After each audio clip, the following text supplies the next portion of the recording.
If you recall, in yesterday's gospel reading, our Lord was addressing the fact that brother will betray brother, and parents their children, and children their parents, that they will hand them over to death. And in today's gospel reading, this theme of persecution continues, but it seems that our Lord is more focused today on how the disciple is not above the teacher, and if they have called the master of the house Beelzebul, how much more will they malign those of his household? So name calling. And it seems that it doesn't make sense. In other words, it's going from what is more extreme to what is less extreme. In other words, we would say that being called names is far less extreme than being put to death or betrayed by one's family members.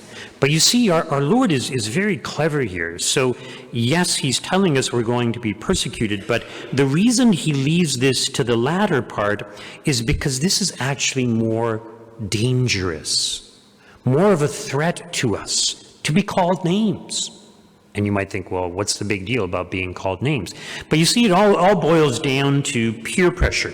And if you recall, many times I have mentioned that peer pressure isn't so much your peers pressuring you to do something. Sometimes it may entail some of that. But really, peer pressure is from within. It's our desire to want to fit in, to be accepted by others. So when somebody calls us a name, when somebody criticizes us, we don't like that. Because we want to be acceptable to everyone. We want to be likable to everyone. And so when someone puts us down by calling us names, we take it to heart.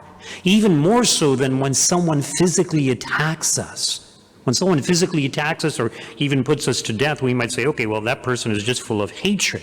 But when we are called names, we don't like that. And in regards to peer pressure, an obvious or a very good typical example is most people start to swear not because they were pressured by their peers to swear, but rather they hear others swearing and they think, oh, well, that's a cool thing to do. I want to be just like them.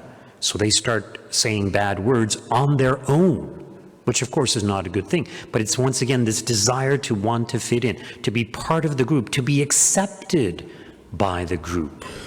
And so it's a very, very unfortunate thing. So we don't like to be put down. We don't like to be excluded. We don't like to be called names. And yet this is what our Lord is saying, that you will be called evil, that you are evil.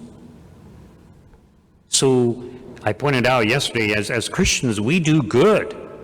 We don't do evil. We try to avoid doing evil. Yes, we're all sinners, so occasionally we sin, but we're trying to do good, and the reason we speak out against sinfulness in society is because we want to help people. We don't want people to end up in hell for all eternity. But they're going to call us evil.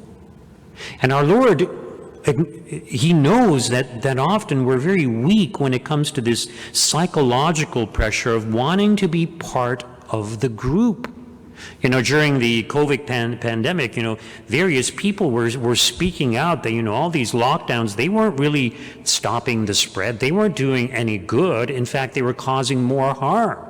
And they spoke out in many different areas, and it's kind of like they had to be silenced because they were going against the common narrative, what everybody just generally accepted, and nobody was willing to listen to them. And these people were labeled as evil. And it turns out that they were right. They had the courage to stand up for what they believed was right. Now, granted, they may have been wrong, but it could have been debated, but it's kind of like they were just silenced, suppressed, and that is not a good thing.